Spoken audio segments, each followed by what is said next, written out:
O iceberg do cinema. Olha só o que caiu na minha mão. Esse vídeo de um canal chamado Zodíaco, que eu não conhecia, nunca ouvi falar, mas eu não assisti o vídeo, gente, justamente porque me deu a ideia de reagir a ele aqui no canal. E eu gosto de fazer os meus reacts sem ter visto o vídeo antes. Eu acho que é um react mais sincero, mais espontâneo. Mas eu, antes de ter decidido fazer esse react, assisti aos primeiros segundos, achei legal, achei que é um vídeo que tem uma edição legal, uma imagem muito bem cuidada, então eu acho que vai ser legal a gente bater papo e eu vou trazer aqui as minhas contribuições como crítico de cinema, como professor de cinema. Vamos mergulhar na história do cinema através desse vídeo do iceberg do cinema. Só lembrando que esse vídeo de iceberg costuma ser um vídeo em que, assim como um iceberg, a pessoa começa falando dos temas mais que estão na superfície, que todo mundo sabe, e aos poucos vai mergulhando para uma área mais profunda e falando daquelas coisas mais obscuras, coisas que as pessoas não têm tanto conhecimento assim. Esse é, pelo menos, o padrão, o formato. Eu já vi o iceberg do Campeonato Brasileiro, o iceberg da Bíblia. Tem um monte de iceberg aí. Vamos ver o do cinema reagindo comigo. Sigam já o canal Zodíaco, deem um like no vídeo original, que eu vou deixar linkado aqui na descrição. E bora ouvir e discutir o iceberg do cinema. Bora lá!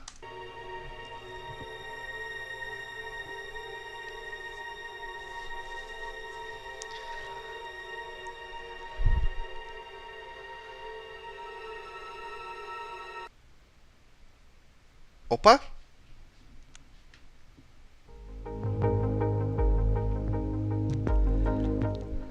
Acho que das formas de arte mais incríveis que o ser humano já foi capaz de criar, com certeza o cinema é a melhor delas. Ele não é chamado de a sétima arte à toa, não é mesmo? Ao longo do tempo, o cinema se desenvolveu de uma forma maravilhosa, com filmes marcantes e pessoas importantes que fizeram dele o que ele é hoje em dia. É claro, ele tem uma história gigantesca e muito importante. E vendo tudo isso eu pensei, por que não reunir pelo menos uma boa parte dessa história incrível em um iceberg? Então, hoje eu apresento para vocês o incrível iceberg do cinema. Edição Eu sou o top! Zod, seu apresentador, e sejam todos muito bem-vindos a Zodíaco.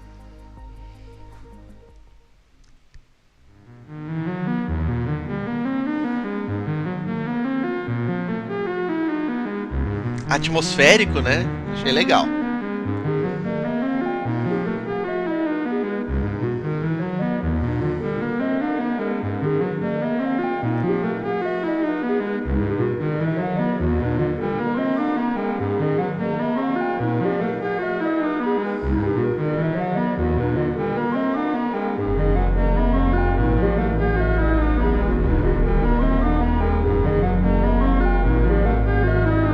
Zod é o cara.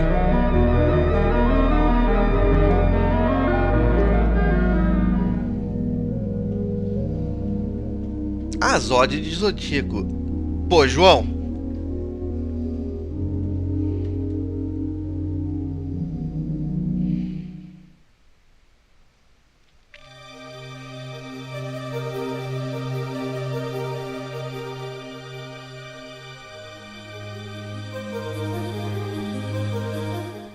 Cinema mudo. O cinema mudo, como o próprio nome já diz, era uma forma de fazer filmes sem nenhum tipo de som e fala. Para preencher esse silêncio, essas exibições eram acompanhadas às vezes por música ao vivo, efeitos sonoros improvisados ou até por pequenas orquestras. A comunicação acontecia principalmente por meio dos gestos, também das expressões faciais e também dos intertítulos. Só para já dar uma informação aqui, É claro que pequenas orquestras foi algo que começou a vir depois. Quando o cinema começou de verdade, lá no final do século XIX e até o começo do século XX, o cinema não era considerado uma forma de arte, era uma forma de representação nova que atraía muita gente pela técnica, pela novidade e que ficou relegado aos circuitos exibidores de novidades, de entretenimento barato para a população trabalhadora, como os vaudevilles, como os Nickelodeons, então não tinha orquestra ao vivo. Né? É claro que ele está resumindo aqui e que ao longo de todo o período mudo, entre aspas, que foi do final do século XIX até o final da década de 1920, e em alguns países até o começo da década de 1930, como no Brasil. São 30 anos e é claro que muitas formas diferentes de tentar sonorizar um filme foram pensadas, né? Com efeitos criados ali na hora, em alguns lugares com um narrador, um apresentador, em outros lugares com música tocada num piano, enfim, várias formas diferentes. Essa da orquestra que ele falou é a mais sofisticada, que veio só depois e não, claro, em todas as edições. Que eram aqueles textos inseridos entre as cenas para explicar os diálogos e as situações importantes. Antes do final dos anos 1920, a ausência de som não era uma escolha estética, mas sim uma limitação técnica. Tem muita gente que diz, e existem muitos textos sobre isso, que desde a década de 10 já existia tecnologia que poderia, se houvesse boa vontade, ser explorada para começar a sonorizar os filmes. Mas os filmes estavam dando certo, gente. Essa é a história do capitalismo. Se um negócio está dando certo financeiramente, no sentido de ser lucrativo, mesmo que aquilo possa melhorar, é melhor não melhorar para não mexer no que está ganhando, certo? O cinema só veio a olhar para o som como uma possibilidade de salvar o cinema no final da década de 20, meados, para final da década de 20, quando o capitalismo americano estava em crise e, consequentemente, as bilheterias começaram a diminuir, beleza? Então precisava de um chamariz maior para chamar as pessoas para o cinema, e aí é claro que as tecnologias se aceleraram muito rapidamente. Sempre é assim com o cinema e com qualquer outra área do mercado, da indústria. Então não foi diferente com o cinema. Esse período ficou conhecido como a Era Silenciosa, e muitos estudiosos acreditam que foi justamente nesse tempo que o cinema atingiu a sua maturidade artística. Eu acredito que muita gente pensa assim, porque, pensem comigo, gente, o cinema, ele é uma arte audiovisual, mas ela é mais visual do que auditiva, né? O áudio, ele ocupa uma porcentagem pequena dentro das possibilidades expressivas, narrativas, estéticas do filme. Então, muita gente fala que, claro, né, um filme que não tem o recurso do som, ele obrigatoriamente precisa explorar de maneiras mais inventivas a imagem, certo? Principalmente no começo do cinema, eu acho que ele vai falar sobre isso, do cinema mudo, desculpa. Os filmes exageravam nos diálogos, os diálogos diziam tudo pro espectador, e muitas vezes era o filme inteiro de diálogo, diálogo, diálogo. Então, quando o som chegou, muita gente falou, putz, tá acabando o cinema? Então, esse papo de acabar o cinema já é bem antigo, né? Já tem aí, no mínimo, 100 anos. Ao contrário do que muitos pensam hoje, esses filmes não eram primitivos. A qualidade visual, especialmente nos anos 20, era frequentemente impressionante. Legal que ele falou principalmente nos anos 20, porque o cinema feito até 1910 era sim primitivo, dá para considerar primitivo. Tem uma frase do Godard, que é o cineasta da Nouvelle Vague, ex-crítico da carreira do cinema, que ajudou a revolucionar o cinema com esse movimento, com a Nouvelle Vague, nos anos 60, que ele falava que o Georges Méliès, o diretor de Viagem à Lua, a qual o Zodíaco faz uma referência ali na introdução desse vídeo, ele falava que o Méliès era um pintor. E o que ele queria dizer com isso? O que ele queria dizer é que as representações dos filmes nos primeiros 15 anos de cinema, que foi quando o Méliès era mais ativo, não diferiam muito da pintura. As técnicas narrativas eram muito parecidas com a da pintura, né? Tem filmes de Jesus da época que, é claro, né, o cinema já começou a se fazer um monte de filmes sobre Jesus. E você olha os filmes, você percebe em alguns deles que o diretor está só tentando replicar quadros que as pessoas já conheciam, que já estavam no inconsciente coletivo, tá ligado? Como se a vocação do cinema fosse apenas representar e não narrar, né? E como se a única novidade fosse mesmo a tecnologia de dar movimento para aquilo que antes era estático. Então, ele está certo de falar que os filmes mudos não são primitivos, são maravilhosos, principalmente na década de 20. Gente, na década de 20, no cinema, borbulharam movimentos de vanguarda no mundo inteiro. É a década do expressionismo alemão na Alemanha. É a década do impressionismo francês na França. É a década do movimento de montagem soviético na União Soviética. Olha quantos movimentos de vanguarda, movimentos que levaram a linguagem cinematográfica para outro nível. Esses dias eu fiz aqui no canal uma crítica, né, uma análise mais profunda de O Encoraçado Potemkin, de 1925. O Encoraçado Potemkin é visualmente muito mais sofisticado do que 99% dos filmes que são feitos hoje. E é um filme que são feitos hoje. E é um filme que tem 111 anos. Né? Então ele está certo. Os filmes mudos atingiram um grau de sofisticação estética narrativa muito grande, mas demorou um pouquinho. Isso começou mais a partir do Griffith. É por isso que o Griffith, ou Griffith, né, é um cara tão importante. A ideia de que eles são estranhos ou mal feitos vem, em grande parte, de versões deterioradas ou exibidas na velocidade errada nos dias atuais. A atuação nesses filmes exigia um domínio intenso do corpo e das emoções. Sem as falas, os atores precisavam transmitir tudo através da expressão. Eu não acho que os filmes são exibidos na velocidade errada. Eu acho que tem um erro aqui. Mas é claro, o Zod não precisa saber disso. Ele não é estudioso de cinema. O vídeo tá muito legal. Muito legal. Mas quando a gente vê esses filmes antigos e eles parecem acelerados, é por um motivo muito simples, gente. O que é um filme? Um filme é uma sucessão de várias imagens estáticas que, exibidas numa certa velocidade, geram a ilusão de movimento. Certo? E muito rapidamente no cinema se entendeu que o limiar de imagens exibidas por segundo para causar a ilusão de movimento era aproximadamente de 50 imagens por segundo, ou seja, 50 fotogramas por segundo. E aí se estabeleceu como norma no cinema que se exibissem 24 quadros por segundo. Aí você pergunta, João, mas se o limiar que o nosso olho e o nosso cérebro precisam para não conseguir mais perceber que são imagens estáticas que estão sendo exibidas muito rapidamente, mas acreditar que é uma única imagem contínua e em movimento é de 50 imagens por segundo, por que o cinema estabeleceu 24 quadros por segundo? Porque no cinema, cada fotograma é exibido duas vezes. Então, 24 vezes 2, 48. 48 quadros por segundo, está muito próximo de 50. É o limiar que o nosso cérebro não consegue mais perceber que são várias imagens e não uma imagem única em movimento. Só que antes disso acontecer, gente, antes de o cinema entender que o limiar era esse, não existia muito padrão.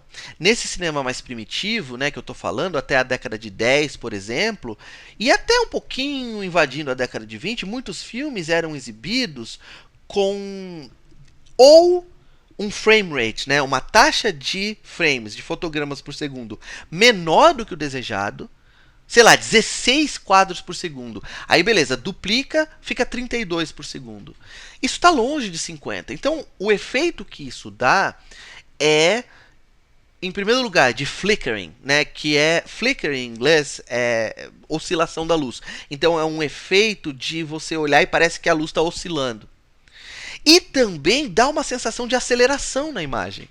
Entende o que eu estou falando? Não é que os filmes são exibidos hoje na velocidade errada. É que os filmes foram filmados na época com um frame rate errado. A gente só entendeu que o frame rate precisava ser maior depois. Faz sentido? E quando ele fala que as cópias são muitas vezes desgastadas, isso é uma coisa que você se acostuma com o tempo. Hoje em dia, gente, tem muitas cópias restauradas, belíssimas. A Criterion Collection faz um trabalho muito legal. A Janus Film faz um trabalho muito legal. No Brasil, a Cinemateca Brasileira faz um trabalho incrível de restauração. Filmes famosos, você vai assistir hoje com cópias lindíssimas. Nosferatu, Metrópolis, O Encoraçado Potemkin, Aurora. Você vai assistir esses filmes com uma baita imagem. Porém, é claro que muitas delas só sobreviveram em cópias todas arranhadas, queimadas, cheia de sujeira, de mofo, de fungo. E isso aparece na imagem. A imagem não é límpida. Entendem o que eu estou falando? Então, inclusive no Brasil, quando eu dava... agora eu não tenho nenhum curso de história do cinema brasileiro com carrinho aberto, mas em todas as vezes que eu dei o curso eu sempre falei muito sobre isso. É muito difícil, por exemplo, estudar o cinema brasileiro dessa época. Você estuda o cinema americano desde o século XIX. Eu uso exemplos de filmes do século XIX nos meus cursos o tempo inteiro. No Brasil, você vai começar a usar exemplo de filme, com cena, mostrando para os alunos, lá para os idos de 1910, 1915 e 1920. Porque antes disso, gente, 99% dos filmes, 99,999, uma dízima periódica dos filmes, não existem mais, não sobreviveu nada. E isso é muito triste. O que levou a um estilo muitas vezes exagerado, que era uma coisa herdada do teatro. Com o tempo, porém, surgiu uma busca maior por naturalidade, e atrizes como Lillian Gish e Greta Garbo ajudaram a trazer uma atuação mais sutil. Essa atuação sutil veio com o som. Porque essa é uma característica do cinema mudo, tá? É inevitável. Se o cinema é mudo, é claro que a interpretação precisa ser um pouco mais intensa, precisa ser um pouco mais expressiva, porque você não tem, junto com a expressão do ator ou da atriz, o complemento da fala, o complemento do som. Enquanto outros diretores passaram a explorar melhor a proximidade da câmera para capturar as emoções mais delicadas. Hoje em dia, os filmes mudos são sempre lembrados como uma parte da era pioneira do cinema. Cena do Jardim Roundhay. A cena do Jardim Roundhay, que também é conhecida como Le Prince Motion Picture número 1, é um curtíssimo filme mudo britânico com pouco mais de 2 segundos de duração, que foi gravado em 1888 pelo inventor francês Louis Le Prince.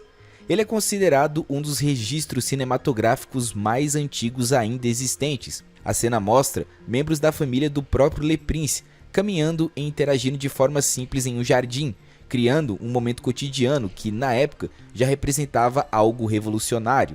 E é muito comum nos filmetes feitos por esse primeiro cinema, ali do final do século XIX e começo do século XX, que esses filmes fossem apenas registros. Eles não tinham interesse em contar uma história. Eles eram registro dos funcionários chegando na fábrica, o registro do trem chegando na estação, o registro da família ali descansando no quintal da casa. Isso é muito comum. Essa gravação aconteceu no dia 14 de outubro do mesmo ano. Ah, e uma coisa, eu sei que, de novo, né, o Zod não é da área, mas eu tenho, gente, eu tenho um problema com quem fala gravação para cinema, sabe? Em primeiro lugar, porque é um termo que, beleza, hoje o limite não existe tanto mais, porque 99,9% dos filmes são filmados em digital, mas isso é um fenômeno muito recente. O cinema nunca foi gravado, o cinema é filmado. Existe uma diferença entre gravar e filmar, mas beleza, vamos continuar. No jardim da casa da família Whitley, em Oakwood Grange, um subúrbio de Leeds, na Inglaterra. Mesmo sendo extremamente curto, o filme marca um ponto crucial na história do cinema, a transição de experimentos científicos para registros reais da vida em movimento. Décadas depois, o material original passou por vários processos de preservação e remasterização. Em 1930, o Museu de Ciência de Londres criou cópias fotográficas a partir dos fragmentos sobreviventes dessa película original.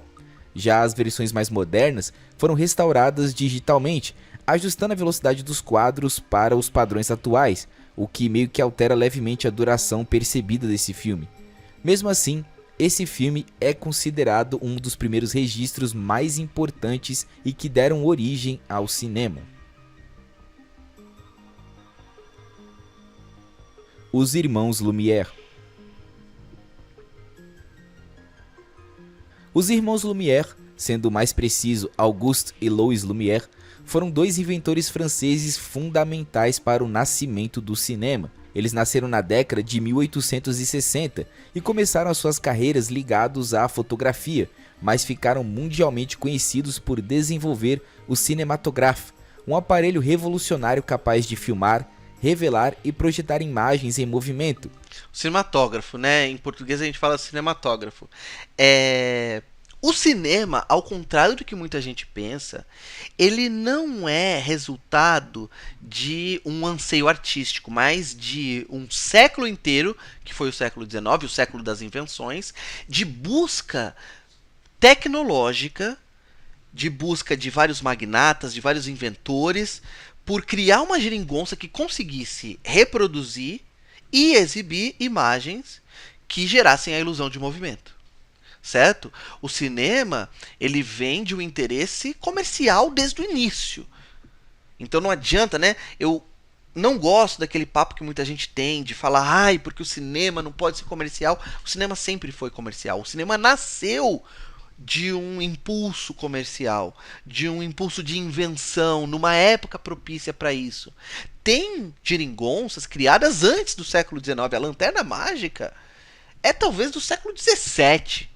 Eu posso estar exagerando aqui, mas eu acho que sim. Os espetáculos de fantasmagoria eram muito anteriores também ao século XIX.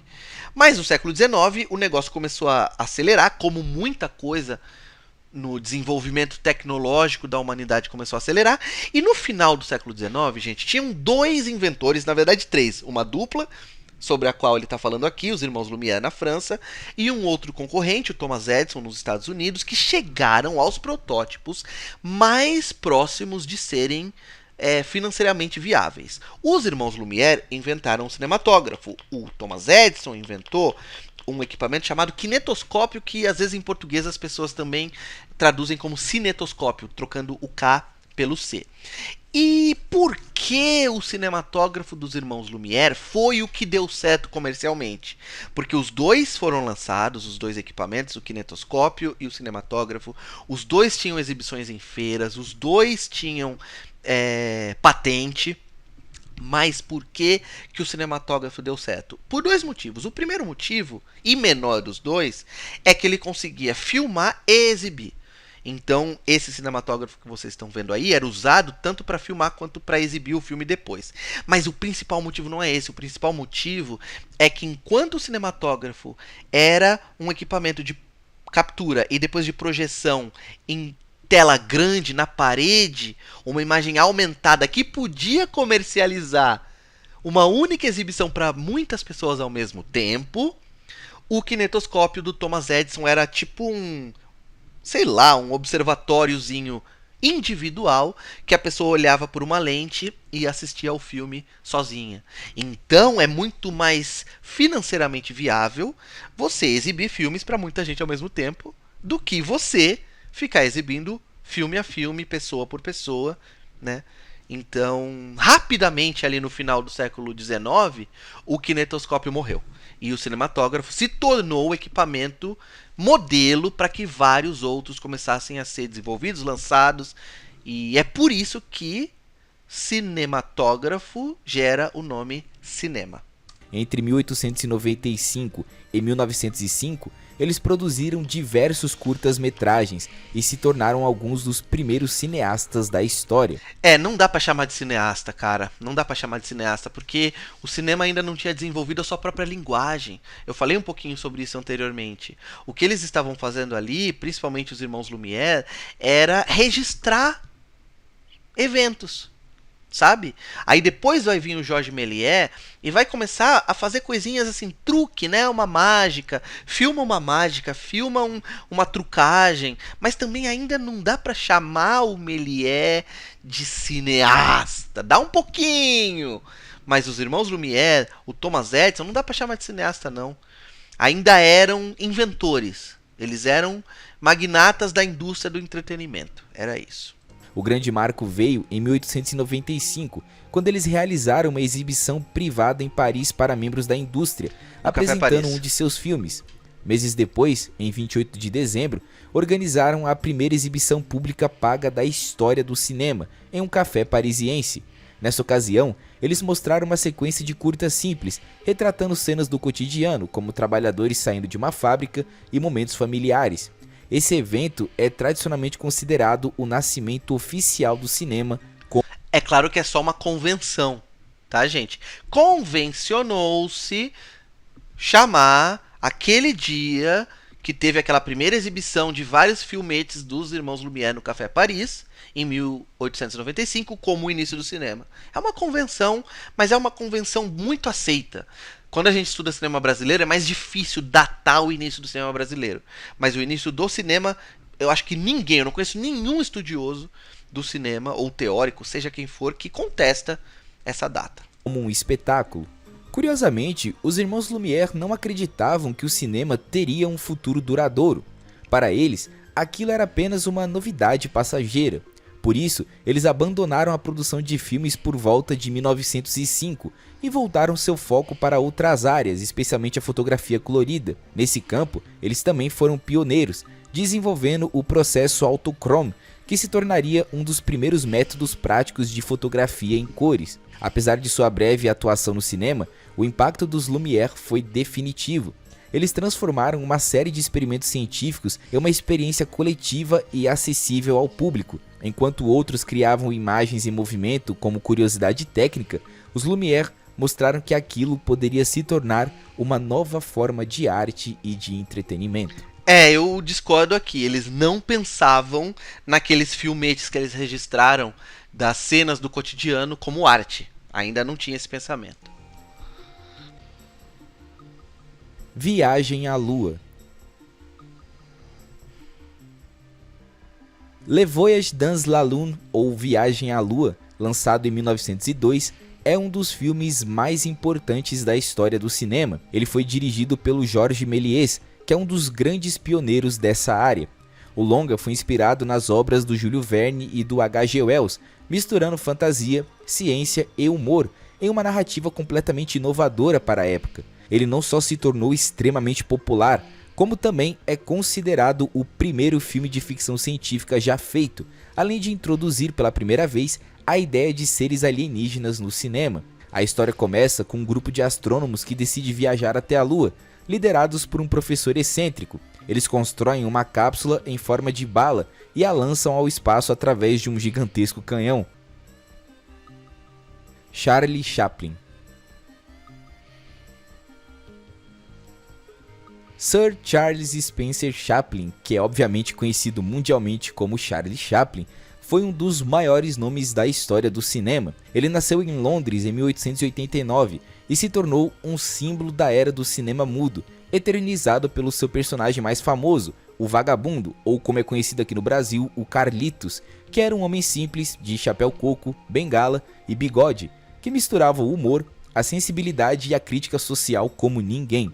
Ao longo de mais de 75 anos de carreira, o Chaplin participou de mais de 80 filmes e ajudou a moldar o cinema como forma de arte. A sua trajetória começou de forma muito difícil. Ele cresceu na pobreza, com um pai ausente e uma mãe que enfrentava sérios problemas de saúde mental. Ainda criança, começou a se apresentar em teatros e, com o tempo, desenvolveu suas habilidades como comediante. Aos 19 anos, ele ingressou em uma companhia teatral que o levou aos Estados Unidos, onde acabou sendo descoberto pela indústria cinematográfica. Em pouco tempo, já estava atuando em filmes e criando o personagem que mudaria sua vida para sempre. O Carlitos surgiu em 1914 e rapidamente conquistou o público. Diferente de outros comediantes da época, o Chaplin não se limitava àquele humor físico. Ele adicionava emoção, humanidade e crítica social às suas histórias. Seus filmes faziam rir, mas também faziam refletir. Obras como O Garoto, de 1921, Em Busca do Ouro, de 1925 e O Circo, de 1928, consolidaram sua fama mundial e o transformaram em uma das figuras mais conhecidas do planeta. Eu não sei se ele vai falar do Harold Lloyd, eu não sei se ele vai falar do Buster Keaton, mas é óbvio, gente, que na era muda do cinema, os filmes deram uma boa oportunidade para comediantes que tinham uma associação com o circo, que tinham uma associação com o vaudeville, porque o Buster Keaton não começa no circo, ele começa no vaudeville, com um showzinho lá com a família dele, em que ele apanhava do pai para todo mundo rir no palco. Mas esses caras que tinham um humor físico muito forte, é claro que eles viraram deuses, né, do cinema lá na década de 10, na década de 20, porque, enfim, é uma comunicação que eles tinham que não precisa de palavras, certo? Os grandes astros do cinema mudo e as grandes estrelas eram aqueles que não precisavam de palavras, não precisavam abrir a boca para estabelecer uma conexão com o público e para fazer rir, no caso deles aqui, para encantar e tal. Então, eu não entendi muito bem o salto que ele deu de o primeiro cinema para Viagem à Lua para Charles Chaplin. Me parece lista, né? Tipo assim, vamos pegar alguns pontos importantes sem muita conexão. Mas tá legal, tô gostando do vídeo. Mesmo com a chegada do cinema sonoro, o Charlie Chaplin resistiu. Ele acreditava que a essência da sua arte estava no silêncio e na expressão corporal. Por isso, ele continuou produzindo filmes mudos mesmo nos anos 30, como Luzes da Cidade, de 1931, e o famosíssimo Tempos Modernos, de 1936. Quando finalmente adotou o som, fez de forma impactante O Grande Ditador, uma sátira corajosa aos regimes totalitários da época, e zoando claramente o Homem do Bigodinho. Não é bem totalitário, né? Esse termo é um termo bem problemático. É zoando o fascismo. Além de ator, o Chaplin era um verdadeiro artista completo. Ele escrevia, dirigia, produzia, editava e até compunha a trilha sonora dos seus filmes. Em 1919, ele fundou a United Artists, garantindo controle total sobre as suas obras. Mas ele fundou junto com, vamos ver se eu lembro, foi o Chaplin com, caramba, cara, agora vai me dar branco. Quem que fundou a United Artists? Foi o Chaplin. Vamos lá, cara. João, você tem que lembrar mais alguém. São 4 pessoas. Sei lá, da alta cúpula de Hollywood. E você não vai lembrar de ninguém, cara. Vamos lá. A Mary Pickford, o Douglas Fairbanks e o próprio Griffith. Olha só, os 4 fundadores da United Artists. Algo que é raro até os dias de hoje.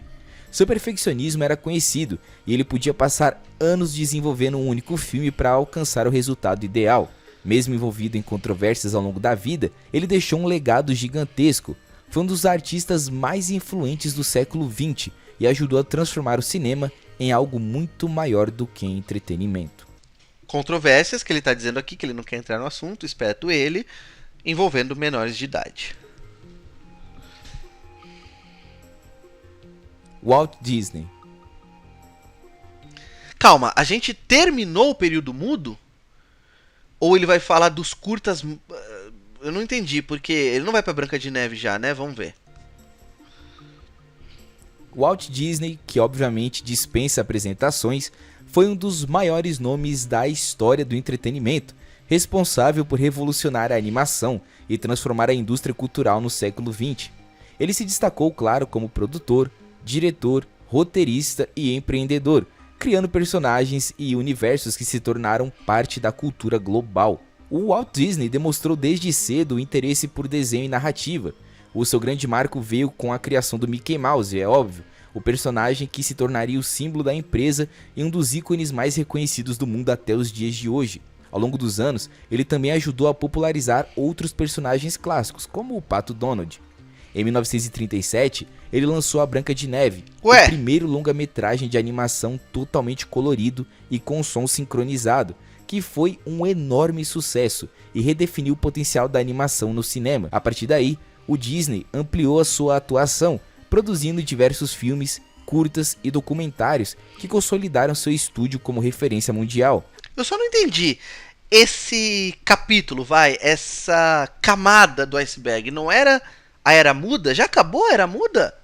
Não vai falar de expressionismo alemão, não vai falar de montagem soviética, não vai falar de impressionismo francês, não vai falar, sei lá, cara, de western, não vai falar de, sei lá, tanta coisa, vai direto para o final da década de 30, para Branca de Neve e os Sete Anões.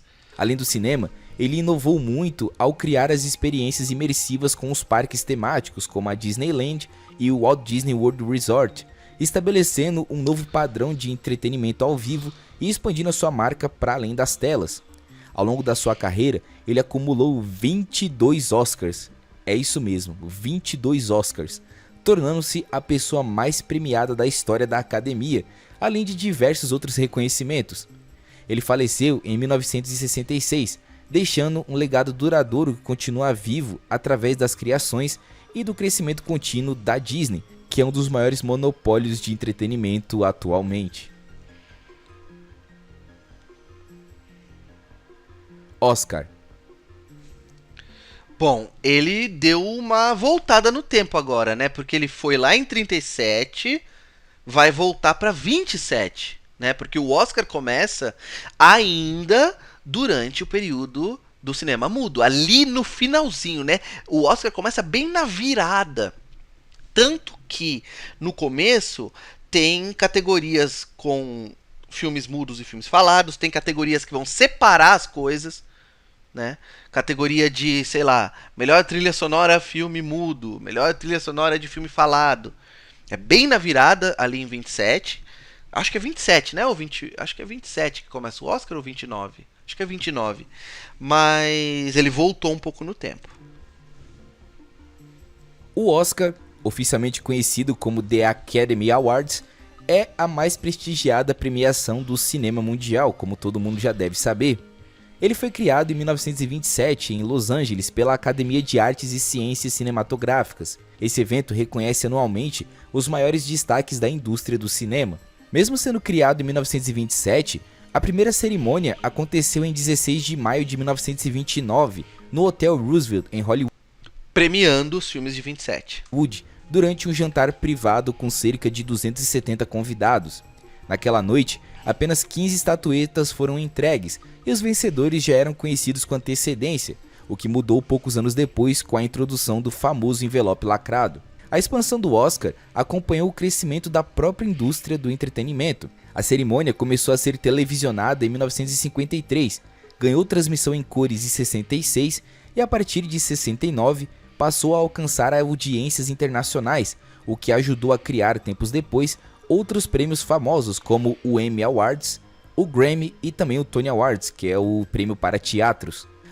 Em 27, né, o Oscar de 29 que premiou os filmes de 27 fez já uma pataquada já na primeira edição, porque eles criaram o prêmio de melhor filme e eles também criaram, eu não lembro qual que é o nome da categoria, mas eles criaram uma categoria que era melhor filme artístico, alguma coisa assim, para separar, né, o cinema mais comercial e o cinema mais de arte. Só que aí ficaram, né, dois melhores filmes. Qual é o melhor filme? Né? Depois de um tempo, eu não lembro quando, a Academia considerou que o filme que tinha ganhado melhor filme, que é o Asas, é o vencedor oficial. E não Aurora, que venceu essa categoria especial aí de filme de arte ou coisa assim. E no começo do Oscar, gente, se a gente reclama de hoje, né, da votação e tal, não era uma votação. Era uma cúpula ali dos executivos dos estúdios, pessoas influentes, que sentavam numa mesa de alguém em Beverly Hills e decidiam, tá, quem que tá precisando? Ah, é a Warner? Então tá, vamos, quem que vai ganhar o prêmio de melhor filme? Então vamos dar pra Warner o melhor filme, mas pô, cara, a MGM então vai ficar com o melhor diretor, beleza? E a melhor atriz? Putz, a Mary Pickford tá precisando, ela tá com dificuldade de fazer a transição do mudo pro sonoro. Então, melhor atriz vai ser a Mary Pickford, beleza? Beleza. Isso os estúdios combinando quem ia ganhar o Oscar, né? Os métodos que a gente sabe hoje foram desenvolvidos ao longo dos anos. Ao longo de sua história, diversas mudanças foram implementadas. Inicialmente, os prêmios reconheciam o conjunto de trabalhos de um artista em determinado período, mas depois passaram a premiar atuações específicas. Novas categorias também foram adicionadas, como melhor filme estrangeiro em 57 e o melhor filme de animação em 2002, e mais recentemente nesse ano, o melhor casting. Desde 72, a cerimônia se encerra com a entrega do prêmio do melhor filme, que reforça a importância como o momento mais aguardado da noite. Agora uma curiosidade, O nome Oscar possui origens curiosas e debatidas até os dias de hoje. A versão mais popular diz que surgiu quando uma funcionária da academia comentou que a estatueta lembrava seu tio chamado Oscar. Outra hipótese envolve a atriz Bette Davis, que teria feito uma comparação semelhante. Independentemente da origem exata, o apelido se popularizou rapidamente e acabou se tornando o nome oficial pela qual a premiação é conhecida. E não é a Bette Davis que tá ali, tá? É a Katharine Hepburn. Em todo o mundo. Que talvez ele tenha escolhido estar ali porque é uma das maiores vencedoras da história do Oscar. Acho que ela tem 4 Oscars de melhor atriz, alguma coisa assim. Bom, vamos ficar por aqui porque a gente viu a primeira camada, né? Eu vou continuar esse react. Vamos fazer por partes para isso aqui não ficar muito longo. Pelo que eu entendi, ficou meio desorganizado, mas acho que deu para entender, né? Primeira camada é cinema mudo, o começo da Disney, o começo do Oscar, chegando ali um pouquinho já na transição pro sonoro, beleza. Provavelmente ele vai falar da era clássica de Hollywood agora, né? A gente considera a era clássica, a era de ouro de Hollywood, ali entre o começo da era sonora, final da década de 20 até final da década de 50, alguns consideram até o começo da década de 60. Como eu percebi que isso aqui é mais voltado para Hollywood, eu acho que vai ser isso. Eu não acho que ele vai explorar movimentos artísticos, movimentos de vanguarda ao redor do mundo, né? Neorrealismo italiano, Nouvelle Vague, não sei. Eu posso estar subestimando o meu amigo Zod, já vou chamar de meu amigo, mas que vídeo gostoso de assistir, né, gente? Que trilha legal, que tranquilizante que é, né? Olha só que imagens bonitas, imagens lentas, que não ficam disparando dopamina o tempo todo. Gostei, Zod. Vou deixar aqui já o convite para vocês virem ver a segunda parte, tá bom? Eu vou fazer o react do vídeo inteiro do Zod. E deixem um like nesse vídeo, comentem aqui embaixo o que vocês acharam até agora, se inscrevam no canal, porque isso ajuda esse vídeo a ir para mais gente e me ajuda a entender que vocês gostaram e me incentiva a continuar o react para as próximas partes, beleza? Vou ficando por aqui, um abraço, tchau!